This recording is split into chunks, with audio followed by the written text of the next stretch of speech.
Ya, Assalamualaikum warahmatullahi wabarakatuh. Waalaikumsalam warahmatullahi wabarakatuh. Oke, suara saya bisa didengar dengan jelas ya. Iya, bisa Bapak. Oke, terima kasih. Informasinya, tolong Kak. semua peserta untuk on cam, saya rekam sebagai bukti kehadiran Anda. Jika Anda bermasalah terkait dengan koneksi, mohon konfirmasi di chat.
Oke, yang konfirmasi tidak bisa on cam hanya satu, Mbak Dinda.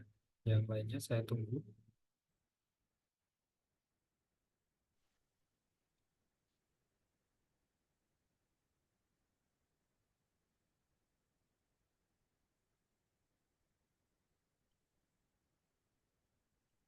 Jadi, slide yang pertama, share screen.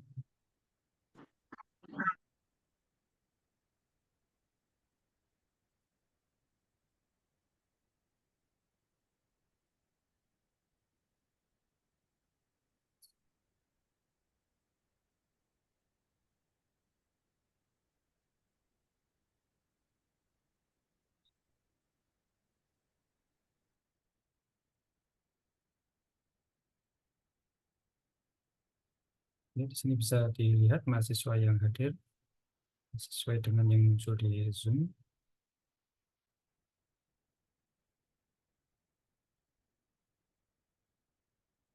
Mbak Iva, tolong konfirmasi.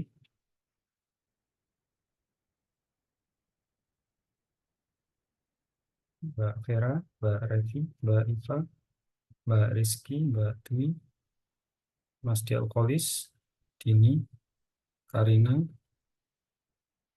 dan Mbak Nurul Aini.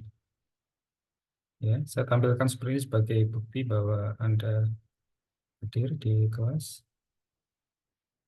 Tolong yang belum on cam,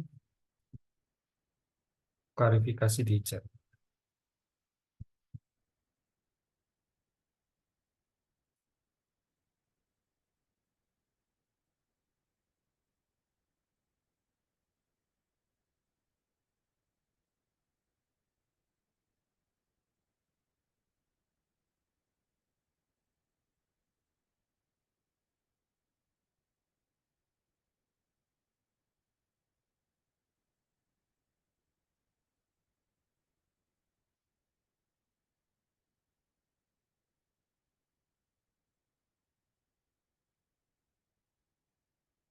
Yang konfirmasi masih dua, ya. Dinda, Revi, Tia Putri, Karnia, Wita, Iva. Oke, hari ini saya informasikan terkait dengan aktivitas perkuliahan. Anda sudah total sekitar saya lihat di rekam perkuliahan 5 kali pertemuan dengan Bu Esti. dan Anda sudah mendapatkan tugas untuk melakukan pengambilan data, kemudian dianalisis datanya, kemudian nanti dipresentasikan di kelas. Nah, bagian dengan saya adalah yang seperti saya sampaikan di awal perkuliahan adalah ujian praktek analisis biostatistik dengan R. Sudah saya setting di Sister minggu depan hari Senin pukul 6 malam. Ya, tadi sudah Anda bisa lihat di Sister Anda sudah saya rekam. Nah, hari ini akan saya tunjukkan apa yang diujikan. Ya, saya simulasikan hari ini, kemudian saya rekam filenya, kemudian nanti videonya saya sharekan untuk Anda pelajari. Ya.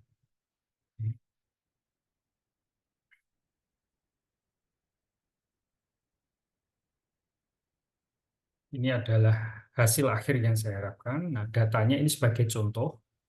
Ya, jadi ini adalah data perkecambahan.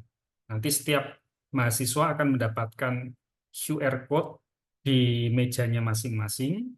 Kemudian dari QR code tersebut Anda download file Excel yang semacam ini. Jadi setiap mahasiswa nanti akan dapat soal random. Masing-masing mahasiswa nanti ada kode soalnya, kemudian jawaban nanti dimasukkan ke Gform sesuai dengan kode soal yang Anda peroleh. Ya, jadi nanti dari QR code Anda download, kemudian Anda simpan di komputer Anda, file Excel ini, kemudian Anda running. Jadi datanya adalah data perlakuan dari padi, ini perlakuan kontrol, biokarantin 0,1% selama 12 jam, jadi ini dia direndam bijinya, menggunakan biokarantin 0,1% selama 12 jam. Ada yang 0,2% di jam yang sama sampai konsentrasi 0,5% selama 12 jam. Selanjutnya, pada konsentrasi yang sama 0,1 itu direndam lebih lama, 24 jam, hingga konsentrasi 0,5%. Ini jadi selama 1 hari. Kemudian perlakuan yang lainnya adalah konsentrasi yang sama direndam sampai 2 hari. Dan ada perlakuan kontrol. Ya, nah ini nanti dianalisis menggunakan R, yang hasil pertamanya adalah tabel deskriptif. Ya. Jadi seperti ini tabel deskriptifnya. Dari masing-masing perlakuan 0,1 selama 12 jam, dia nilai raratanya berapa? Dari nilai min. Di 0,91 artinya 91% dia bijinya mengalami perkecambahan. Standar deviasinya 0,017, median, minimum, dan maksimum nilainya muncul di sini. Di masing-masing perlakuan, ya 0,1 selama 12, 24, 48, 0,2 sama perlakuan 12, 24, 48, hingga perlakuan konsentrasi 0,5. Ya, ini adalah kontrol. Oke, dari data deskriptif ini, pertanyaan selanjutnya adalah, apakah masing-masing perlakuan ini 0,1, 12 jam hingga 0,548 jam ini signifikan mempengaruhi daya kecambah dari benih padi tersebut dibandingkan dengan kontrol. Kontrol itu 0,917. Nah, yang konsentrasi rendah kan 0,91, 0,923. Sedangkan konsentrasi tinggi itu adalah 0,178. Ada juga yang 0,89. Di sini juga ada 0,373. Berarti hanya 37% yang dia berkecambah. Nah, apakah dari perlakuan seri ini dibandingkan dengan kontrol itu ada yang signifikan berbeda? Ya, maka Anda lakukan uji statistik menggunakan R. Hasil akhirnya, ini muncul ya yang di R ini ya, Anda bisa lihat ya. Tolong konfirmasi mahasiswa, Anda bisa lihat tampilan R ini? Kelihatan ya? Oke, terima kasih. Jadi hasil akhir, saya tunjukkan dulu hasil akhir supaya nanti Anda nggak bingung. Jadi hasil akhirnya, bisa geser. Nah, hasil akhirnya adalah tabel ini. Ini adalah tabel box whisker plot yang menunjukkan dia nilai tengahnya, mediannya, misalkan perlakuan kontrol kan tadi 0,93. Kalau Anda lihat pada Excel, rata-ratanya, standar deviasinya nilai rata min-nya 0,912, mediannya 0,933. Nah, box dan whisker plot itu kan adalah nilai ini, 933. Jadi ini semuanya nanti muncul di nilai tengah pada box whisker plot yang ada pada, saya hapus dulu.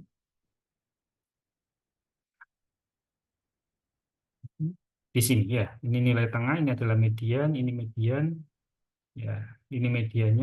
Anda lihat kontrol ini pada 0,913 tadi. Ya, bisa dipahami ya. Jadi ini adalah untuk menunjukkan bagi berapa persen daya perkecambahan, maka angkanya 0,25, 50, 75, sampai 1 itu artinya 100%. Ya, berapa persen? Kalau di sini angkanya mendekati 91,7% tadi yang sudah saya sebutkan di sebelumnya. Clear or drawing. Nah, selain box whisker plot, tadi yang menjadi pertanyaan, apakah perlakuan biokatarantin 0,1% selama 12 jam, 24, 48, seterusnya hingga 0,5%, 48%, 48 jam ini signifikan dibandingkan dengan kontrol, maka Anda lakukan uji ya, 48 jam selama 5% dibandingkan dengan kontrol. Terlihat kalau ini tanda bintang, oh berarti ini signifikan. Saya tulis S ya. Sedangkan perlakuan yang lebih rendah 0,5 selama 24 jam ini NS. NS artinya tidak signifikan ya. Saya tulis tidak. Yang lainnya, oh yang ini tidak. Oh yang signifikan ini lagi. Ini ada signifikan. Ini tidak. Sehingga Anda bisa lihat yang signifikan hanya dua. 0,5% selama 48 jam dengan ini 0,4% selama 48 jam. Anda bisa lihat dari box plotnya. Saya hapus. Anda bisa lihat, ini posisinya di sini. Rendah ya, sekitar di bawah 50%. Sehingga dia signifikan dibandingkan dengan perlakuan kontrol. Sedangkan yang lainnya yang ada di sini, ya, dia tidak signifikan. Perlakuan masing-masing konsentrasi dan lama perendaman ini dia tidak menurunkan daya perkecambahan. Hanya pada dua ini saja. Oke, jadi analisis statistik itu hanya itu saja yang Anda kerjakan untuk ujian. Nggak terlalu bingung. Tapi tahap-tahapannya akan saya jelaskan di sini. Ya, saya hapus. Clear all. Oke, nah, kita mulai dari tahapan pertama. Ini saya hapus. Anda harus mengambil data. Data yang Anda ambil sudah saya siapkan. Ya, Anda harus setting tempatnya, jangan bingung misalkan Anda taruh di desktop, ada di file My Document dan sebagainya, jangan sampai hilang. Nah, yang saya gunakan sebagai simulasi hari ini adalah perkecambahan edit. Ya. Nanti Anda masing-masing kan punya kode, jadi Anda download di GForm, di Google Drive, nanti Anda simpen sesuai dengan nama yang Anda bikin, terserah, atau Anda tetap pakai nama yang ada di situ. Ya. Nah, yang paling penting adalah nilai ini Anda harus ganti ke numerik. Nilai ini artinya perlakuan kontrol, perlakuan sekian, ini pada masing-masing ulangan 1, 2, 3 ini nilai perkecambahannya adalah 0,82%, artinya 0,82 artinya 82%, 0,9 ini artinya 90% dan lain sebagainya. Ya, Anda ingat 100% itu kan 1/100. 90% itu kan 90/100 kan 0,9. Ya, karena ini nilainya persentase di Excel tadi, karena sudah dikonvert ke angka desimal munculnya seperti 0, dan lain sebagainya. Ya. Oke, sudah jadi numerik, kemudian import. Oke, saya hapus biar Anda nggak bingung. Jadi datanya ada tulis tadi perkecambahan edit ya, Anda copy, masukkan ke decoding untuk menjadi data lebih pendek, kemudian Anda run. Ya. Start untuk melihat sortir datanya, perlakuan, ulangan, nilai. Nilai tadi adalah persen perkecambahannya sudah muncul, ya ini numerik. Ya untuk ulangan numerik ini nggak ada masalah. Yang penting perlakuan dan nilainya sebagai persentase perkecambahan. Oke, nanti skrip ini juga akan saya letakkan di Google Drive. Anda bisa download, kemudian Anda copy paste di RStudio Anda. Ya, Anda tidak perlu membuat skrip. Skripnya sudah saya siapkan rapi seperti ini. Ya, library yang perlu Anda install adalah ggplot2, ggpubr, rstatix, dan xlsx. Masing-masing ada fungsinya, saya tuliskan di sini ya. Oke, jadi ini Anda run semuanya. Nah, semuanya library sudah run, tandanya biru. Kemudian kita melakukan analisis deskriptif untuk mendapatkan data Excel ini. Ya, untuk melihat nilai min, median, dan lain sebagainya. Anda tinggal cek tadi datanya DP. Kemudian grup by perlakuan. Kan Anda mau melihat nilai median, nilai rata dari masing-masing perlakuan. Ya kan?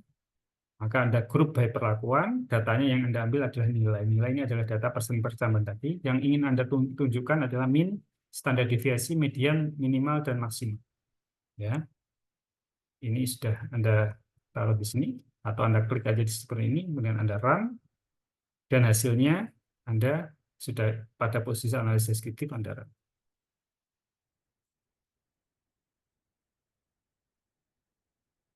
Nah, muncul di sini.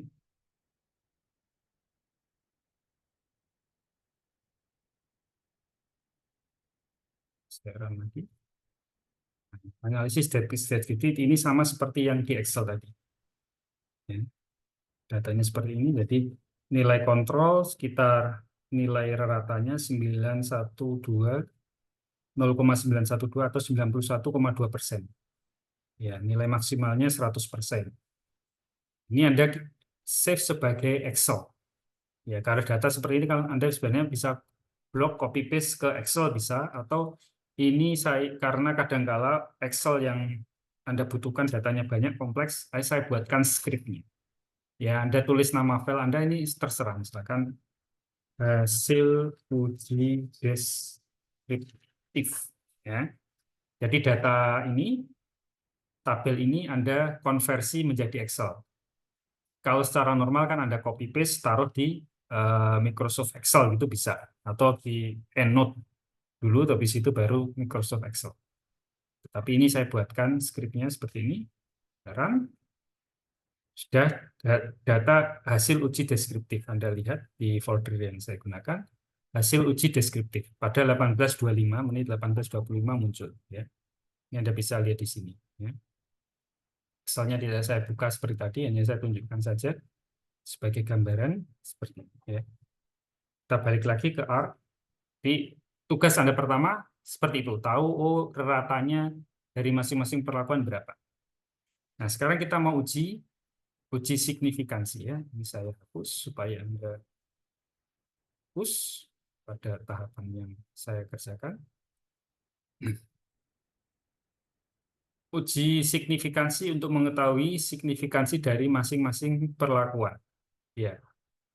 Untuk uji parametrik, Anda harus menggunakan data yang independen, artinya masing-masing perlakuan itu tidak ada keterkaitan dengan yang lainnya, sehingga dia independen, tidak berpengaruh. Misalkan Anda perlakuan 0,1% ini, dia terkait dengan 0,1 selama 48 jam, enggak. Tetapi ini mereka independen, dibuat satu wadah tersendiri, masing-masing treatment, tidak dicampur gitu ya. Maka datanya independen. Kemudian terdistribusi normal dan homogen. Sedangkan uji normalitas uji yang non parametrik tidak memerlukan itu. Ya, maka kita perlukan adalah pertama uji parametrik dengan melihat apakah asumsi yang dibutuhkan ada 3 syarat ini, independen, terdistribusi normal, dan homogen. Nah, independen ini tidak ada ujinya. Anda harus melihat berdasarkan metode penelitian Anda. Ya, kemudian yang bisa kita uji pada analisis statistik adalah uji normalitas dan uji homogenitas.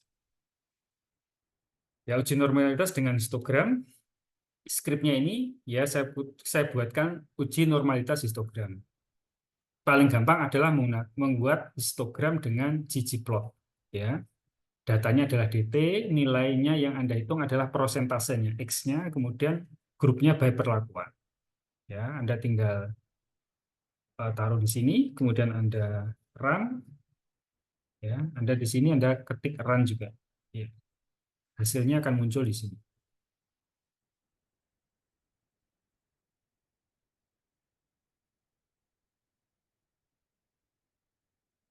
Ini. Anda lihat seperti ini bentuknya. Ya. Jika saja areanya hanya ini akan terbentuk bell shape. Tetapi Anda lihat bentuknya dia kan skew, lebih condong ke arah kanan. Ya, kalau misalkan dia bentuk bell shape itu kan harusnya seperti ini. Kalau seperti ini dia datanya normal. Tetapi apa yang kita peroleh? Ya, saya hapus dulu. Anda lihat dia distribusinya seperti ini. Ya, miring, menyerong ke arah kanan sehingga dia tidak normal, ya, tidak terdistribusi normal. Oke, berarti asumsi yang pertama dengan histogram datanya tidak terdistribusi normal. Tetapi ini hanya satu tahapan. Uji yang lainnya yang bisa kita lakukan adalah uji ggplot. Ya, yang tadi uji normal dengan histogram, data dikatakan terdistribusi normal jika membentuk bell shape. Sedangkan hasilnya seperti apa? Mbak Lilis? Datanya tidak membentuk bell shape, Bapak. Sehingga dia terdistribusinya bagaimana? Tidak normal. Tidak normal. Oke, kalau terdistribusi tidak normal berarti tidak bisa uji parametrik, tidak bisa ANOVA ya. Maka harus pakai non parametrik. Nah, uji lanjutan selain histogram ada alternatif yang kedua menggunakan ggplot. Ya, biasanya analis statistik tidak hanya satu, jadi sekalian dilakukan uji ggplot. Nah, uji ggplot ini sudah saya buatkan uji normalitas dengan ggplot. Ini saya harusnya tulis ggplot. Saya edit karena ada yang salah. Oke. Jadi ini sudah saya buatkan uji normalitas ggplot. Yang Anda uji adalah nilai. Ya, nilai tadi adalah persentase perkecambahan. Tinggal run, kemudian kita tampilkan di sini. Anda run sekali lagi, nanti akan muncul di sini. Nah, Anda lihat. Bentuknya ggplot seperti ini. Normalnya ggplot, kalau misalkan garisnya seperti ini, maka datanya akan terdistribusi sekitar sini. Nah, ini dikatakan dia normal jika datanya terdistribusi di area dia garis diagonal. Sedangkan apa yang Anda dapat, sebagian itu di luar, jauh dari garis diagonal. Sehingga berdasarkan dari tampilan ggplot seperti ini, data persen perkecambahan ini tidak terdistribusi secara normal. Sehingga tidak bisa dilakukan analisis parametrik. Sekarang kita lanjutkan ke uji berikutnya. Ya. Selain ggplot dan histogram, ada uji namanya Shapiro. Nah, uji Shapiro itu dia tidak ditampilkan dalam bentuk graf seperti ini, ggplot atau histogram. Seperti ini, tetapi dia dalam bentuk angka, nanti muncul p-value. Nah, Shapiro test untuk uji normalitas, jika p-value-nya lebih besar daripada 0,05, maka dia dikatakan terdistribusi normal. Sekarang kita coba, ya. Dia terdistribusi normal atau tidak. Jadi Shapiro underscore test, nilai ini tadi adalah persen perkecambahan, datanya DT. Ya, kita run. Nah, muncul di sini. Ya, nilai atau yang tadi kita coding sebagai persen perkecambahan, nilai p-value-nya lihat 0,000128. Oke, berarti dia lebih kecil, ya, lebih kecil daripada 0,05. Sehingga berdasarkan uji Shapiro test, data persen percambahan ini bagaimana Mbak Lilis?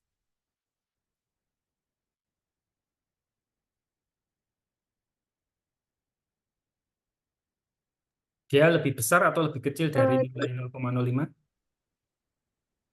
lebih kecil, Bapak. Lebih kecil. Nah, karena lebih kecil maka dia dikatakan normal apa tidak?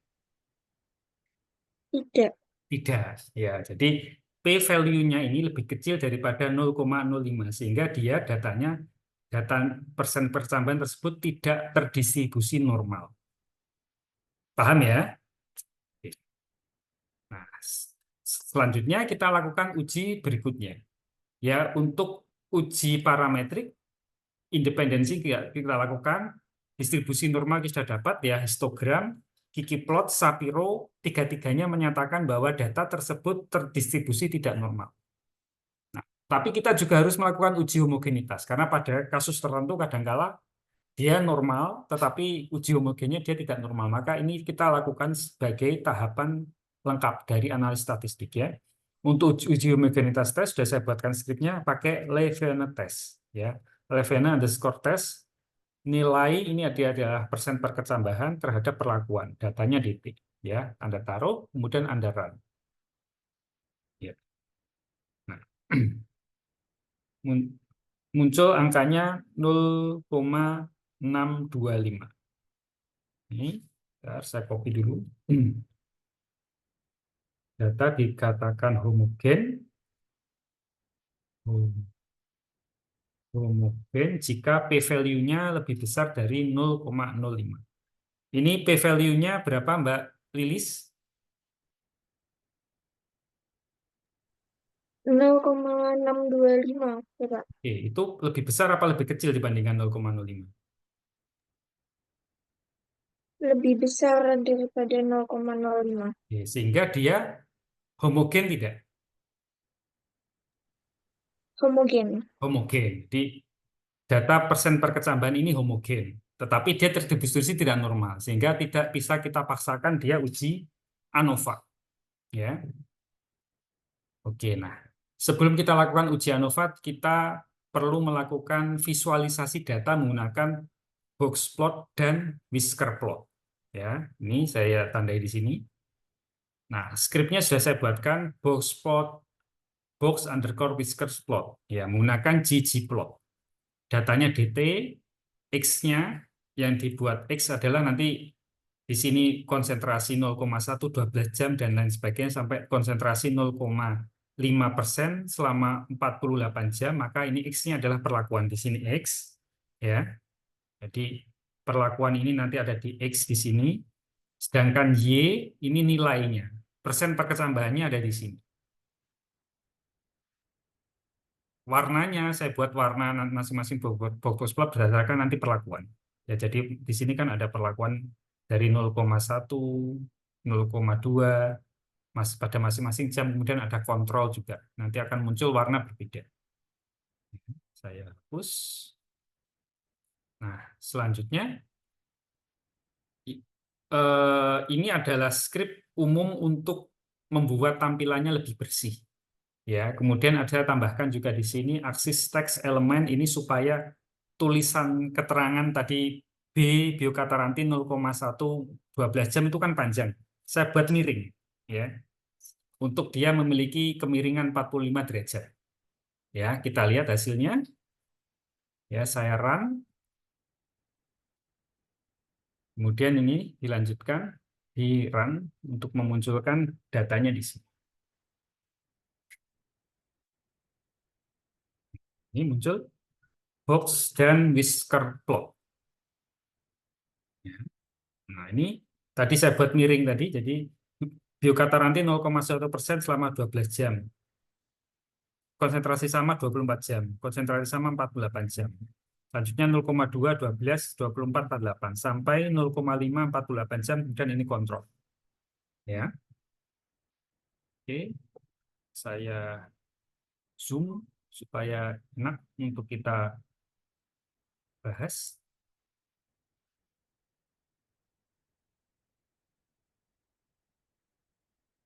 Ini kemudian saya Excel-nya saya Kita tampilkan di sini. Oke ya, saya simulasikan sekarang. Ini adalah perlakuan kontrol. Ya. Perlakuan kontrol nilai medianya berapa? 0,933. Kalau dijadikan persen berapa Mbak Lilis? Hmm, 0,933 jadikan 93%. Ya, angkanya 93% itu di sini. Ini kan kontrol, berarti ini angkanya di sini angka 93%. Ya, kita coba lagi. Konsentrasi paling besar 5% dengan durasi perendaman paling lama. Nilai medianya 0,12. Jadi berapa persen Mbak Lilis? hmm, 12 Bapak. 12%. Ya. Wah, pokoknya hari ini yang jadi artis Mbak Lilis. Biar semakin banyak ilmunya semakin berkah. Ini angkanya di sini. Ya, ini adalah angka 12%. Ya, kalau Anda tarik di sini ini kurang lebih 12%. Ya. Nah, kita lihat ini yang B 4 0,4%, 48. Kita tarik ke sini kira-kira angka berapa, Mbak Lilis? Anda cek di sini 0,4, 48 jam. Medianya 0,4, 48 jam. Berapa ini Mbak Lilis? 36%. Berarti berapa persen ini? 36% Bapak. Berapa? 36%. 36%. Jadi angka di sini ini angka 36%. Anda buktikan dari sini ya. 36% perkiraan itu. Ya. Jadi ini kalau ini 1, 0,75, 0,5, 0,5 karena belum saya konversi menjadi persentase. Itu bisa dikonversi secara manual. Ya, jadi ini 100%, 75%, 50%, 25%. Ya, sehingga angkanya sini Anda tahu. Oke, bisa dipahami ya di sini ya. Sekarang saya hapuskan. Clear all drawing. Kemudian saya tutup. Oke. Sekarang kita ke tahap berikutnya, uji signifikansi parametrik dengan ANOVA, non-parametrik dengan Kruskal. Nah, berdasarkan tadi uji, yang perlu kita lakukan uji yang mana, Mbak Lilis? Yang parametrik atau yang non-parametrik?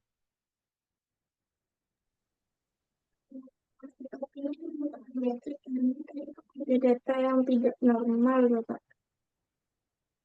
Karena dia tidak normal, maka dia bisa tidak dengan parametrik?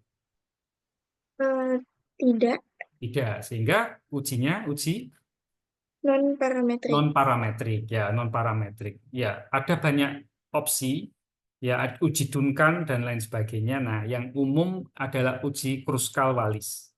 Ya, uji Kruskal-Wallis dia enaknya apa?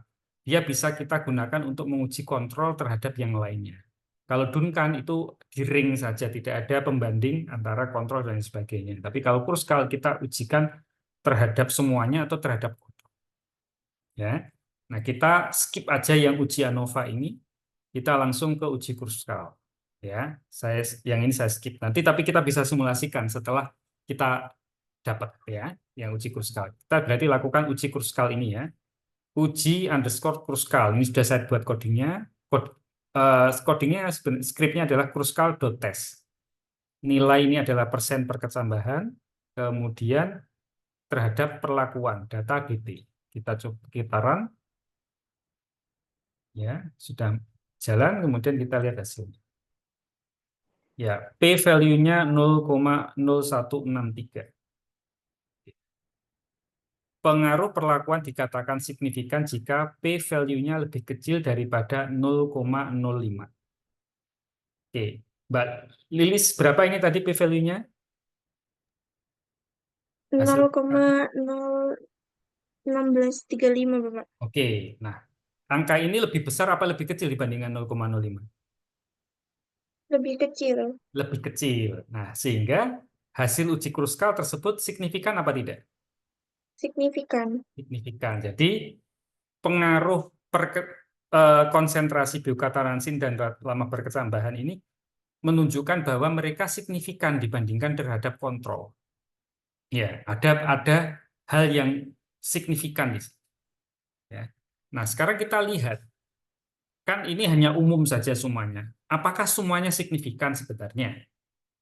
Ataukah hanya ini saja? Ya, yang 0,24, 0,4, 48 jam dan 0,548 jam. Sedangkan yang di sini ini meragukan kan, misalkan 0,3 selama 48 jam. Dia signifikan tidak? Kalau kruskal kan untuk semuanya, jadi semua perlakuan ini ada signifikansi atau tidak. Maka kruskal tidak bisa menjawab itu. Yang bisa menjawab adalah uji lanjut. Ya, jika hasil uji menunjukkan nilai signifikan, tadi uji kruskal sudah menunjukkan uji signifikansi, maka perlu dilakukan uji lanjutan. Nah, kalau ANOVA Anda pakai t-test, tetapi kan kita tadi pakai kruskal kan ya, sehingga pakai apa Mbak Liz ini? Pakai itu uji Wilcoxon Signet Rank Test. Ya. Wilcoxon sign rank test ya. Kalau Anda motor itu kan ada sign kanan, sign kiri gitu kan ya. Itu bacanya sign. Ya. Nah, karena kita uji Wilcoxon, saya lewati yang uji t-test ini skripnya. Nah, ini ada uji Wilcoxon signifikansi dari masing-masing perlakuan terhadap, kita bandingkan terhadap kontrol ya, apakah 0,548 jam ini signifikan terhadap kontrol, apakah 0,5% biokatalangsin selama 24 jam ini signifikan terhadap kontrol, ya. Apakah yang ini 0,1 selama 12 jam ini signifikan terhadap kontrol. Nah, itu dilakukan dengan uji Wilcoxon. Ya, skripnya sudah saya buatkan, uji underscore Wilcoxon. Ya, skrip yang umum adalah compare underscore min. Ya, ini bisa dilakukan karena Anda sudah running library GGPUBR. Kalau GGPUBR Anda nggak bisa running, Anda nggak akan bisa muncul ini. Maka tugas Anda nanti setelah kuliah ini, Anda pastikan semua library ini aktif. Kalau nggak aktif, pasti nanti ada kesulitan untuk ujian. Hasilnya nggak akan muncul. Ya, bagaimana caranya? Di perkuliahan sudah saya ajari. Kalau nggak bisa, tanya temannya. Ya, oke. Uji Wilcoxon, compare means. Yang kita uji adalah nilai. Jadi semua persentase ini terhadap dari masing-masing perlakuan terhadap kontrol. Ini makanya ada tulis reference group kontrol. Jadi dibandingkan antara semua nilai pada perlakuan, nilai-nilai ini perlakuan 1, 2, 3, 4 ya, maksud saya nilai 0,91 pada perlakuan 0,12 jam sampai nilai 0, berapa tadi 0,12 pada perlakuan 0,5% 48 jam terhadap nilai ini 91,291 sekian tadi pada perlakuan kontrol. Apakah signifikan? Maka kita klik ya. Metodenya pakai Wilcoxon. Kemudian lihat hasilnya, uji Wilcoxon. Ya. Nilainya muncul di sini. Ya, NS, NS, NS, NS, NS. NS ini non-signifikan. Sedangkan bintang ini artinya signifikan. Yang ini signifikan. Oke, jadi dari angka ini yang signifikan yang perlakuan apa saja, Mbak Lilis? Perlakuan biokatalangsin konsentrasi 0,4% pada 48 jam dan biokatalangsin 0,5% selama 48 jam, Bapak. Oke, good ya. Jadi 0,5% selama 48 jam itu yang ini. Ya. Dia signifikan. Berarti di sini harusnya ada bintang ini kan ya. Yang ini 0,5 selama 12 jam kita lihat. 0,5 selama 12 jam. Dia NS, ya kan? 0,5 selama 12 jam dan 0,5 selama 24 jam, coba lihat. 0,5, oh yang ini dulu ya, 0,5 selama 24 jam, dia NS. 0,5 selama 24 jam, ini harusnya NS. Sedangkan di sini adalah dia bintang, ya, signifikan. Kita lihat Yang sebelahnya ya 0,5 selama 24 jam. Dia NS. Ini harusnya tertulis NS, non signifikan. Yang signifikan lagi yang mana? Oh ini 0,4 selama 48 jam. 0,448 jam. Oh yang ini. Saya tandai. Nah, ini harusnya di atasnya ada bintang menunjukkan bahwa dua ini signifikan, yang lainnya NS ya. Ini saya tulis NS. NS ini NS. Semuanya NS ya. Saya anggap gini aja, semuanya NS gitu ya. Oke, paham ya?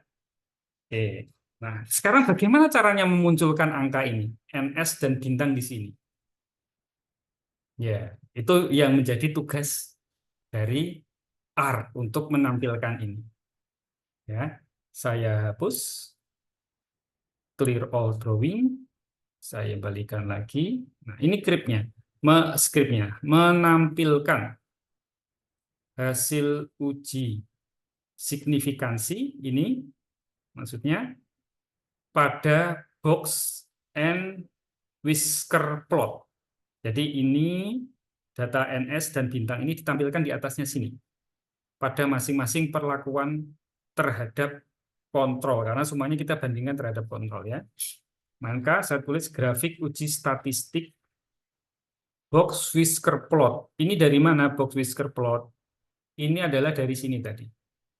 Box whisker plot ini. Ya, ini saya run.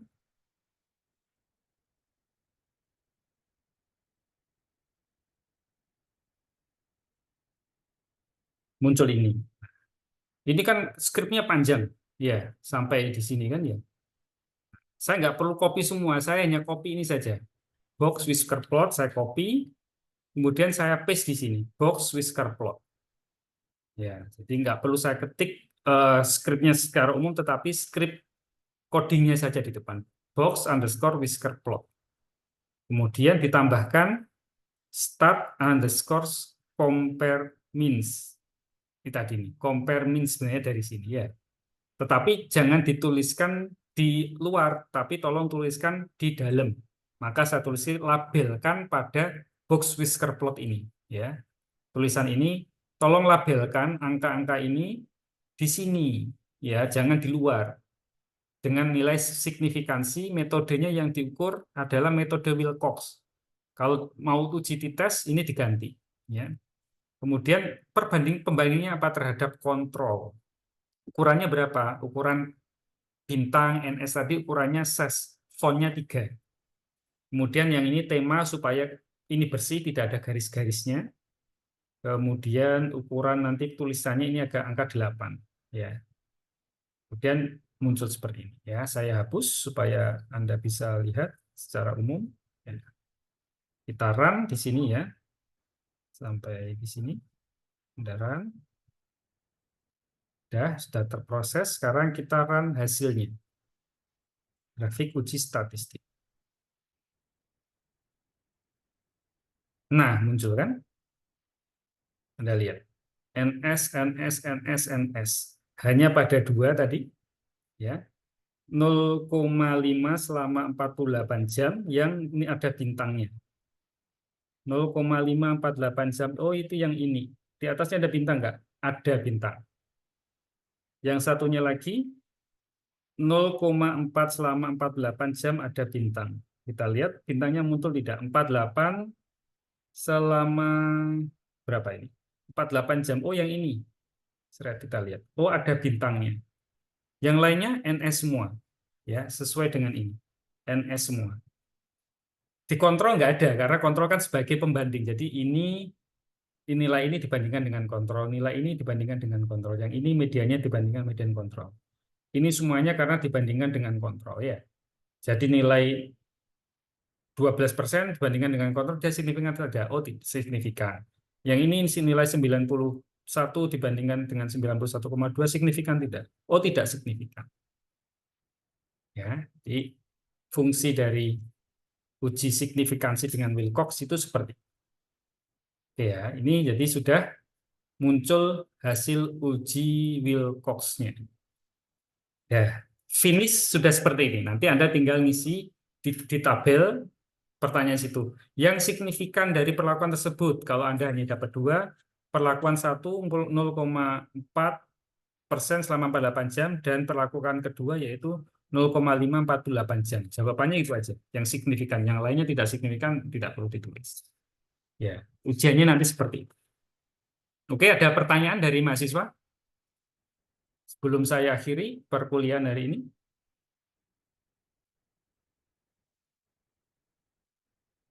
Tidak ada? Oke, kalau tidak ada, nanti Anda belajar pelan-pelan menggunakan rekaman yang akan saya sharekan. Ya, ini biasanya butuh waktu saya saya download, kemudian saya upload di YouTube. Biasanya butuh waktu semalaman. Mungkin besok baru Anda bisa akses. Ya, nah sekarang kita simulasi. Kadangkala ujinya, mahasiswa yang lain dapat, oh ternyata hasil uji normalitas ternyata dia normal. Hasil uji Shapiro normal. Hasil uji Levene test dia homogen juga. Nah, kalau kasus seperti itu, ujinya bagaimana, Mas Aditya? Uji signifikansinya dengan apa, Mas Aditya? Gitu, Pak.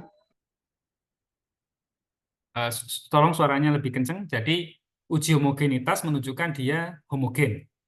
Ya, Bell shape, kemudian QQ plotnya sesuai dengan garis bidang, nilai Shapiro-nya lebih besar daripada 0,05, kemudian hasil uji homogenitasnya nilai p-value-nya lebih besar dari 0,05, maka uji signifikansi yang dilakukan yang mana, Mas? Dengan parametrik atau Untuk non-parametrik? ujinya menggunakan Apa? ANOVA. Gimana? Uji Anda ketik aja di sini, di chat. untuk Suaranya putus-putus, Mas.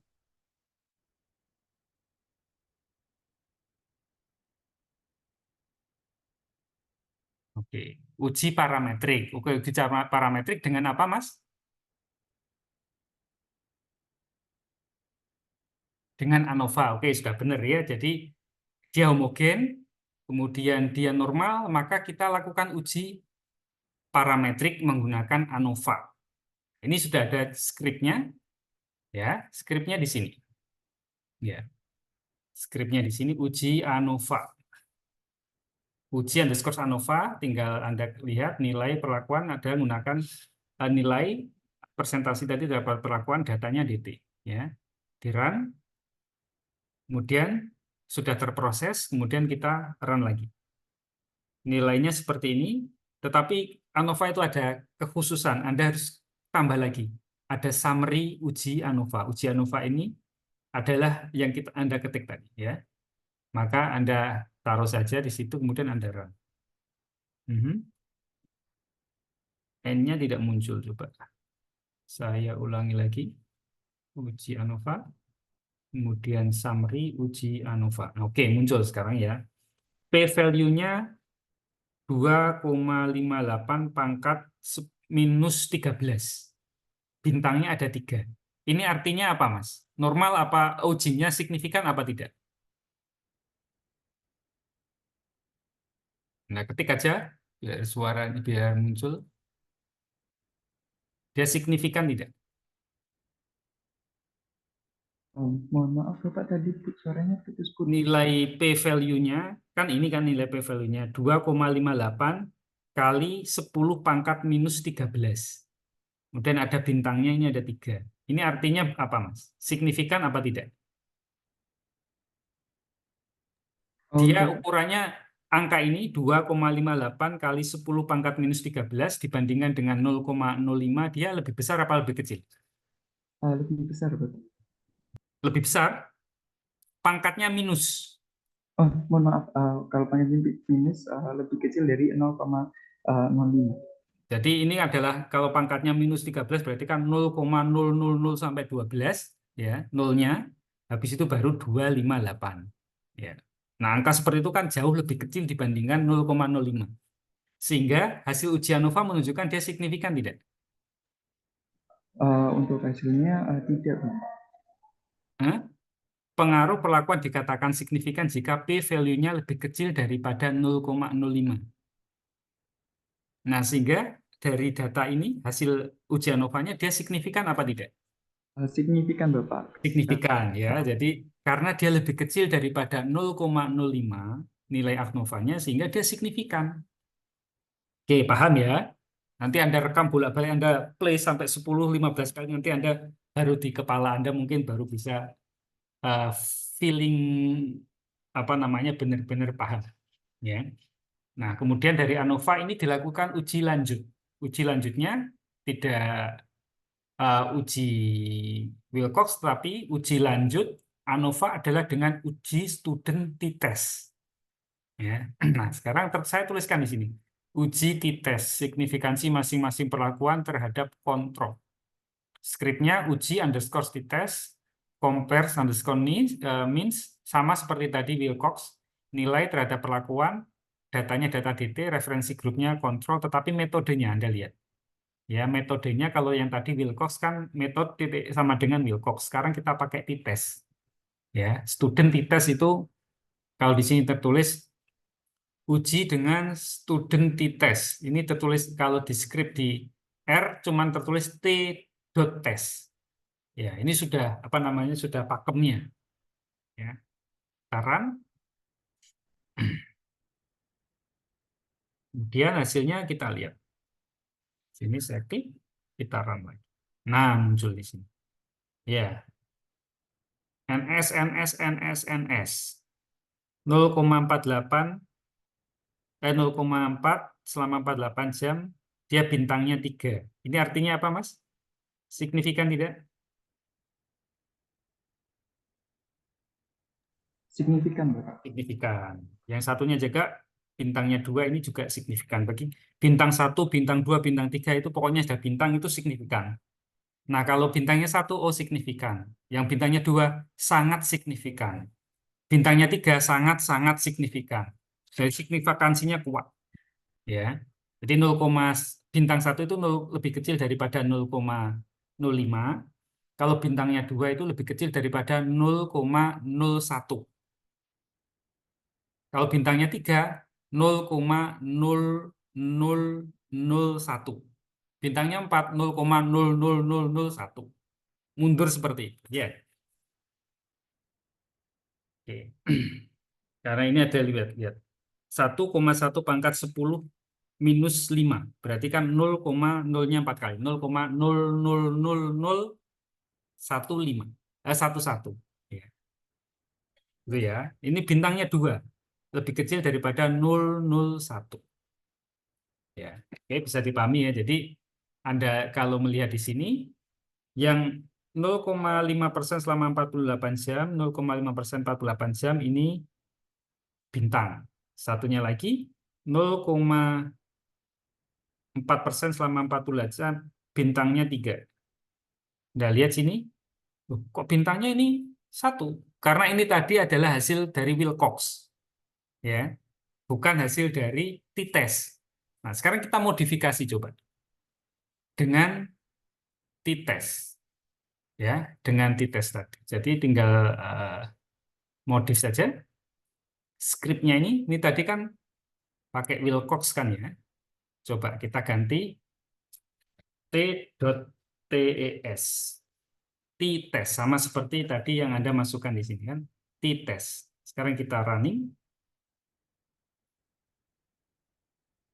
Sudah biru ini berarti jalan dan kita lanjutkan.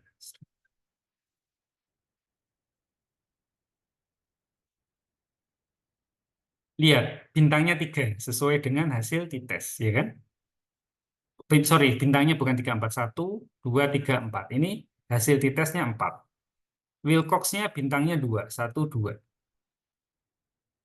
Ya, ini dengan uji t-test. Sedangkan uji dengan Wilcox tadi bintangnya berapa?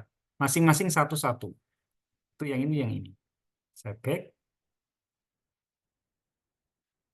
Nah, yang ini adalah Wilcox 1, 1. Tetapi kalau dengan t-test bintangnya 4 dengan 2. Anda lihat itu yang ini. Nah, ini. Ya. Oke, ada pertanyaan dari Mas Aditya? Sudah Bapak dapat dipahami. Oke, Insya Allah lebih jelas ya sekarang ya. Oke, alhamdulillah. Jadi wajahnya Mas Aditya sudah berbeda. Karena kalau saya mati di kelas itu paling stres Mas Aditya. Bingung ini apa sih R kok di klakik-klakik muncul gini.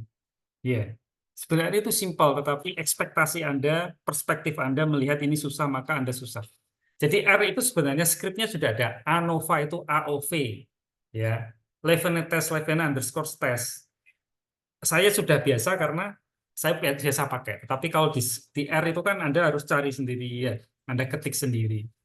Nah, di kuliah ini Anda tidak belajar R seperti orang matematika, tetapi Anda skripnya sudah saya buatkan. Anda tinggal run aja. Ini Anda simpan, Anda pakai sampai 3 tahun, 5 tahun ke depan, tetap bisa dipakai. Ya, skrip ini nanti Anda simpan. Saya berapa bulan lagi nanti akan cetak bukunya, akan saya sebar, tapi ada file save soft file-nya. Sehingga skrip-skripnya Anda bisa pakai kapanpun. Nanti misalkan Anda lanjut S2, Anda pengen mendalam lagi, atau misalkan Anda kerja, ya pakai R ternyata. Anda kerja misalkan dapat pekerjaan di WF, bidang data science, oh saya dapat tugas menggunakan R. Ya, ingat Pak Fuad, ingat bukunya, kemudian Anda lihat softnya. Oh, skripnya Anda tinggal copy paste. Ya, Anda untuk skripsi juga nanti tinggal ngambil aja dari situ. Ya, ya. Jadi skripnya nanti setelah ini saya sediakan di Google Drive, link filenya juga disediakan di Google Drive. Kemudian saya taruh di MMP, Anda download, Anda pelajari. Videonya saya download, kemudian saya upload di YouTube. Ya. Nah, setelah itu linknya sudah ada, akan saya share juga di MMP. Anda bisa belajar, nanti hari Senin datang bawa laptop, skripnya sudah dipelajari, sudah dikerjakan, masing-masing library-nya sudah fungsi, baterainya nggak bermasalah, memorinya cukup. Ya, jadi otak Anda sudah siap, laptopnya juga siap. Jangan memorinya penuh, Anda run, hang juga. Ya, tiba-tiba mati, pinjam temennya. Kalau pinjam temennya boleh, tapi setelah temennya selesai. Itu nanti kasihan temennya. Yang lainnya sudah selesai jam 7, nunggu Anda, bisa-bisa ujian Anda sendiri nanti baru selesai jam 11. 11 malam masa baru pulang. Itu kan nggak nyaman. Jadi hari Senin siapkan laptopnya. Jam 6 ujiannya Anda sudah makan, sudah mandi, sudah cantik. Ya, wajahnya berseri-seri, nggak stres. Ya, ujiannya lancar, nanti nilainya dari saya A semua. Saya harapkan itu ya. Oke, jadi Anda paham ini, Anda bisa menggunakannya, Anda bisa menginterpretasikannya. Statistik apapun, pengembangannya dasar dari sini. Ya, nggak susah. Oke, semoga ini bisa memberikan insight kepada Anda sehingga Anda bisa belajar R lebih mudah lagi. Ya, kalau tidak ada pertanyaan, kita akhiri hari ini dengan baca hamdalah untuk yang Muslim, yang lainnya silakan mengikuti. Alhamdulillahirobbilalamin. Dari saya sekian. Wassalamualaikum warahmatullahi wabarakatuh. Waalaikumsalam warahmatullahi Waalaikumsalam warahmatullahi Terima kasih wabarakatuh. udah terima kasih Bapak. Warahmatullahi wabarakatuh. Terima Sampai kasih, ketemu hari Bapak. Senin jam 6 malam di Botani.